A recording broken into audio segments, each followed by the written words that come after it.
Assalamualaikum warahmatullahi wabarakatuh. Ketemu lagi bareng kita Kisi dan Da Silva. Dan kali ini kita mau ke tempat nongkrong yang baru aja buka. Ya, jadi bisa dibilang ini pendatang baru ya, karena berdasarkan informasi yang saya dapat sih, kemarin itu tanggal 16 Desember baru buka. Jadi terhitung semenjak video ini tayang sekitar 10 harian, baru sekitar 10 harian jadinya ya. Jadi baru banget buka, makanya kita kesana. Kita penasaran seperti apa tempatnya. Nama tempatnya Taman Kopi Weekenders dan lokasinya ada di daerah Cipayung Datar, Mega Mendung.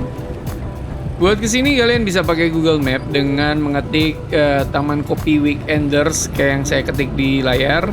Atau bisa juga dengan mengetik Taman Kopi Cipayung Datar. Nanti bakal muncul pencarian yang seperti di layar itu, namanya Taman Kopi Weekenders. Pastikan pokoknya yang lokasinya itu ada di Cipayung Datar, Mega Mendung. Karena ada beberapa yang namanya Taman Kopi juga, tapi bukan yang ini. Jadi pastikan dulu yang ini, nanti baru gas. Kalau yang dari Bogor atau mungkin yang dari Jakarta yang keluar dari tol, mungkin bakal diarahkannya lewat Sumarekon. Jadi kalau misalnya lewat tol, nanti dari pintu keluar tol Sumarekon kita terus langsung ngelewatin perumahan Sumarekon Bogor. Dan kebetulan daerah sininya sih nggak macet ya. Cuma nanti di daerah sebelah sananya setelah kita keluar dari area perumahan ini agak lumayan macet sih. Nah, nanti di ujung dari perumahan Sumarekon Bogor ini kalian bakal ketemu belokan ke sebelah kiri yang agak menanjak. Dan ini sih sebenarnya udah bisa dibilang udah keluar dari area perumahannya, karena udah beda jalannya juga udah agak jelek. Kalau mau kesini pastikan kondisi kendaraan dalam kondisi bagus, karena ada satu titik di mana ada tanjakan. Tanjakannya sih sebenarnya nggak terlalu ekstrim, cuman lumayan agak panjang jalur tanjakannya ini. Jadi kalau misalkan kendaraannya kurang sehat, kurang bagus, takutnya nanti malah jadi mogok di perjalanan. Kalau mau dibilang jalur sini, daerah sini tempat wisatanya yang anti macet sih sebenarnya kurang tepat, karena memang sekarang udah mulai rame tempat wisatanya dan akhirnya jadi macet-macet juga. Tapi setidaknya kita dikasih nafas dulu, dikasih jalur yang lancar banget pas di Sumarekon Bogornya.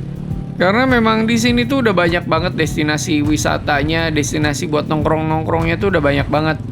Ya memang bisa dibilang ini alternatif dari puncak, karena kalau misalnya ke puncak sih pasti bakal macet banget, apalagi kalau high season dan weekend ya. Setidaknya di sini lebih lenggang dibandingkan jalur ke puncak sih. Ditambah di sini lumayan agak banyak titik-titik yang jalannya tuh rusak-rusak seperti ini, bolong-bolong. Ya walaupun kecil-kecil kan, ya sebenarnya nggak kecil, sini lumayan besar ya. Ini kan bikin mobil jadi melambat dan akhirnya jadi lumayan agak macet gitu. Kalau kalian udah nemu pertigaan ini, pertigaan yang kalau ke kiri itu menuju ke Bukit Pelangi dan kalau lurus itu menuju Jalan Raya Ciawi, itu kalian udah nggak jauh. Tinggal lurus aja, ikutin jalan ini, nanti lokasinya ada di sebelah kanan. Itu Taman Kopi. Ini pintu masuknya. Ini sih pintu masuknya ke Taman Kopi sebelah mana? Oh, di bawah. Oke, makasih ya. Oh, ini ya. Ini.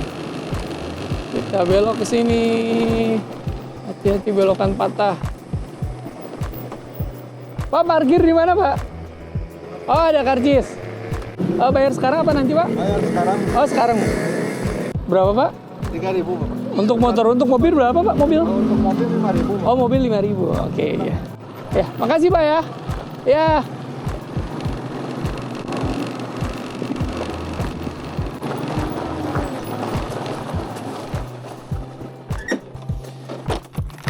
Alhamdulillah udah nyampe.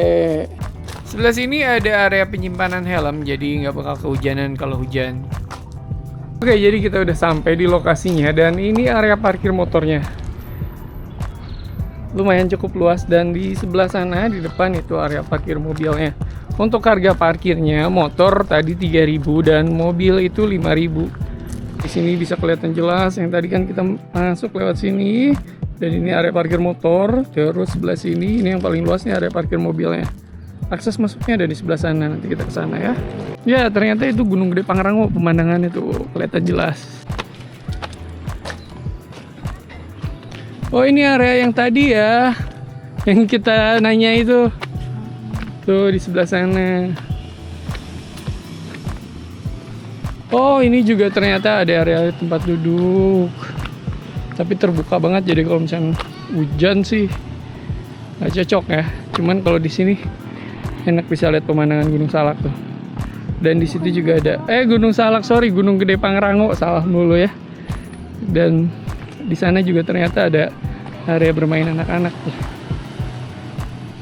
Dan sepertinya sebelah sana itu area semi indoornya. Nanti kita ke sana ya. Lewat jalurnya itu lewat jalan sini. Permisi siang. Itu juga berarti bisa diakses ya. Cuman kalau lewat situ buat jalan kaki atau gimana? Lewat sini Pak. Oh. Kalau lewat sini cuman buat mobil gudang aja Pak. Oh, jadi akses mobil gudang aja kalau sebelah sana ya. Jadi kalau mau parkir mobil atau motor misalnya di bawah. Di sini Pak. Oh, parkirnya? Ya kalau misalnya di bawah penuh. Oh, jadi ada juga area parkir sebelah Ya, sini. ada area Aksesnya masuknya lewat mana Mas kalau di sini? Lewat sini Kak, lurus terus nanti ada perempatan belok kiri. Oh, aja. jadi sebelum masuk sini ya, ada akses ya. Ada akses. Oh, boleh saya lihat sana? Boleh. Iya. Silakan. Makasih. Ya, sama-sama.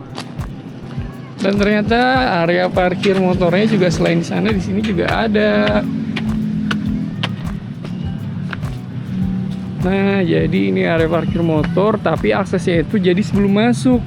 Tadi kan kita lewat sini, sebelah sana ya, yang di bawah. Sebelum masuk sebelah sana tuh ada jalan belok ke kanan berarti. Dan itu masuknya di sana. Karena masih baru banget buka, makanya di sini banyak banget karangan bunga untuk ucapan selamat atas grand openingnya. Oke, sekarang kita udah ada di jalan yang sebelahnya. Jalan yang memang buat menuju ke area semi indoor. Karena kalau yang itu, yang sebelah kanan itu tadi dibilangnya katanya jalan khusus buat mobil yang mau ngirim barang ke gudang. Dan ini area pertama sebelum masuk ke area semi indoor. Sebelah sini sih kayaknya kehujanan ya. Cuman kalau yang sebelah situ enggak sih, agak ketutup. Sebelah sana mungkin pesan makannya. Dan ini area semi indoornya, atasnya atapnya seperti ini ya, unik ya. Ini ada prasmanan Pak. Oh, ini buat prasmanan. Makanan-makanan berat ada di sini ya Pak ya. Oke. Kalau di sebelah sana ada gerobakan Pak. Oh gitu. Jusan, Oh, jus-jus minuman sebelah sana. Gado-gado di sana. Terus? Di sana ada bar, itu ada makanan ringan, ada kopi dan non kopi di sana. Oh gitu. Jadi makanan berat di sini. Iya betul. Ya. Iya. Terus jus-jus di sana, Iya. sama di sebelah sini itu kopi Iya. sama makanan-makanan ringan Iya, pesennya. betul, Pak. Iya. Oh gitu. Oke deh. Kita lihat-lihat dulu deh. Baik Pak. Oke, makasih. Ya, sama-sama Pak. Jadi seperti yang tadi disampaikan, di sini area pemesanan itu ada 3. Yang pertama area sebelah sini itu lebih ke makanan-makanan berat, ada perkedel, terus ada ikan kembung, ini terus ayam bakar, ayam goreng, dan berbagai macam masakan-masakan. Dan kalau saya lihat sini masakannya lebih condong ke masakan khas Sunda. Di sini juga tersedia gorengan-gorengan dan berbagai macam makanan berat lainnya seperti somai, soto, mie, bakso Malang, nasi goreng juga ada. Kalau mau lebih jelas bisa dilihat menu yang ada di dinding ini, nanti di pause aja kalau misalnya kecepatan ya. Untuk beberapa makanan seperti yang ada di sini itu mulai tersedianya jam 3 sore. Di area kedua itu tersedia berbagai macam menu jus-jusan dan menu gerobakan. Jadi menu gerobakan tuh seperti karedok, rujak, terus tahu gejrot, pokoknya jenis-jenis menu yang dijual di gerobak gitulah ya. Kalau mau lihat menunya, daftar menunya ada di sini, di pause aja kalau misalnya kecepatan ya. Dan yang ketiga ada area yang menjual berbagai minuman seperti kopi, minuman yang creamy-creamy gitu, dan cemilan-cemilan. Ini ada gorengan-gorengan sama kue-kue jajanan pasar gitu ya. Oh, ada pastel, ada kue bolu, itu juga sama bolu. Dan ini campedak. Kita dapat kupon ini buy one get one, katanya kopi susu Taman Kopinya. Berikut daftar menu yang ada di area ketiga ini, di pause aja kalau misalnya kecepatan ya. Sambil nunggu makanan jadi, kita lanjut explore lagi. Dan ini di antara tempat kita pesan makanan prasmanan dan pesan jus, itu ada area tempat duduk yang terbuka. Jadi kalau hujan lumayan repot sih. Tapi di sini ada banyak colokan. Jadi kalau yang mau butuh buat ngecas atau yang bawa laptop yang sambil kerja bisa di sini. Cuman kalau pas ternyata nanti tiba-tiba hujan ya kita harus buru-buru langsung jalan ke area yang semi outdoor. yang ada atapnya. Dan ini satu-satunya area semi outdoornya dengan atapnya yang bentuknya unik.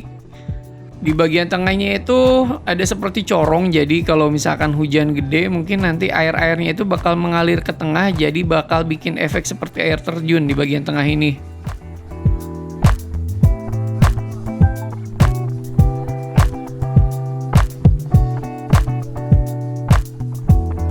Masih di samping area semi outdoor tadi, ada satu area lagi, area tempat duduk yang bentuknya itu seperti bentuk amfiteater ya ini ya. Jadi kayak buat pertunjukan-pertunjukan gitu. Di tengahnya ini nanti bisa buat acara-acara live music atau acara lainnya. Tapi sayangnya sekarang sih katanya masih belum ada acara-acara live music. Mungkin nanti suatu saat bakal ada karena udah ada tempatnya. Di bagian sini mejanya itu tipe meja yang bisa digeser-geser dan ini cukup lumayan berat loh, jadi lumayan agak stabil juga sih buat nyimpan-nyimpan. Dan di sini juga terdapat banyak colokan, jadi nggak usah takut kalau misalnya baterai habis, mau ngecas bisa di mana aja. Makanan udah datang dan ini tadi kopi susu kita beli satu gratis satu, harganya itu 28.000. Tahu walik harganya 28.000 sama, dan yang ini yang sebelah pisang goreng coklat keju harganya juga sama 28.000. Untuk tahu waliknya saya suka banget sih, bagian luarnya itu crispy banget dan bagian dalamnya juga nggak terlalu keras bagian tepungnya. Cuman sayang cocolannya itu cuman pakai saus, nggak pakai sambal petis atau sambal kecap. Untuk pisang goreng coklat kejunya sih menurut kita sih ini masih biasa-biasa aja karena memang bagian tepungnya itu nggak terlalu crispy banget. Dan nggak ada variasi seperti wijen atau lainnya, jadi rasanya rasa standar aja pisang goreng. Cuman memang pakai pisangnya pisang oli dan matangnya itu pas banget, jadi manisnya itu pas banget sih. Untuk kopi susunya rasanya sih rasa kopi susu biasa ya, masih standar-standar aja, nggak ada yang unik-unik rasanya.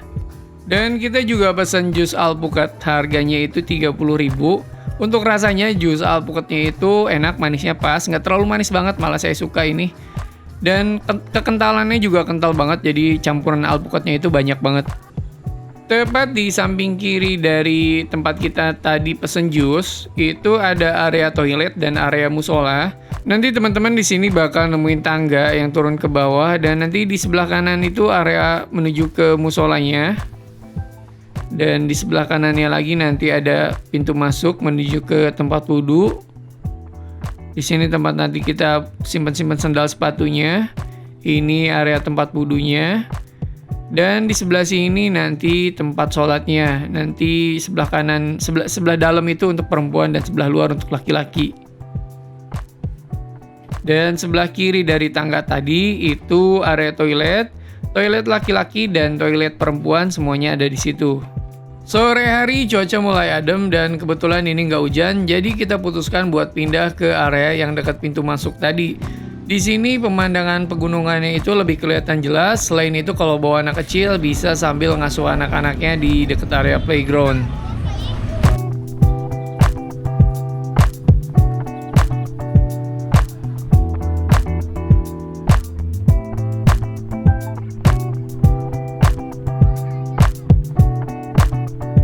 Untuk yang duduk di sini bisa pesan makanan melalui QR code ini, cuman memang belum semua makanan masuk di menunya. Contoh kita tadi pesan soto mie ini di area prasmanan, itu masih belum masuk ke menunya, jadi kita harus datang langsung.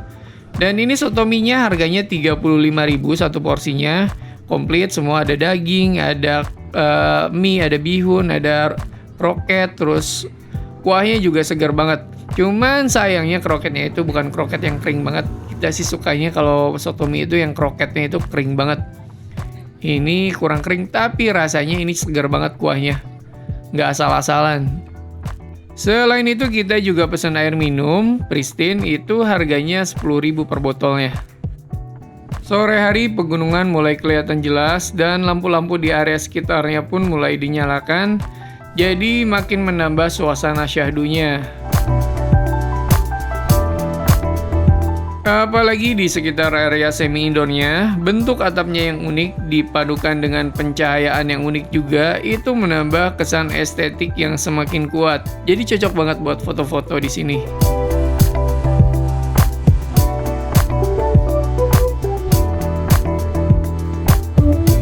Itu tadi perjalanan kita ke Taman Kopi. Semoga video ini bisa jadi referensi buat teman-teman yang mau kesini. Mohon bantu channel kita supaya terus berkembang dengan subscribe, like, dan share di sosial media. Saran dan masukan silahkan ketik di kolom komentar. Sampai ketemu di video kita selanjutnya.